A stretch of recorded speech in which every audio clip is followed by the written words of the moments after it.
ইন্দোনেশিয়ায় জন্ম নেওয়া প্রথম জায়ান্ট পান্ডা শাবক রিও এবার জনসম্মুখে রাজকীয় আত্মপ্রকাশ করেছে। পশ্চিম জাভার বগরে অবস্থিত টামান সাফারি ইন্দোনেশিয়ায় বিশেষ আয়োজনের মধ্য দিয়ে দর্শনার্থীদের সামনে আনা হয় এ দুর্লভ পান্ডা শাবককে।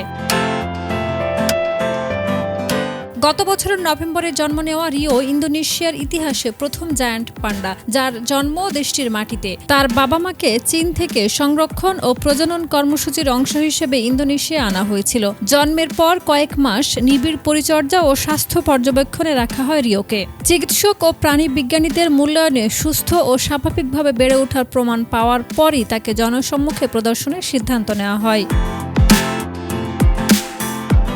আত্মপ্রকাশের দিন রিওকে খেলতে, দৌড়াতে এবং তার পরিচর্যাকারীদের সঙ্গে সময় কাটাতে দেখা যায়। তার চঞ্চল আচরণ ও মিষ্টি কাণ্ডকারখানার মুহূর্তে দর্শকদের মন জয় করে নেয়। কর্তৃপক্ষ আশা করছে রিও শুধু দর্শনার্থীদের আকর্ষণই বাড়াবে না, বরং বন্যপ্রাণীর সংরক্ষণ ও আন্তর্জাতিক সহযোগিতার একটি প্রতীক হিসেবে গুরুত্বপূর্ণ ভূমিকা রাখবে।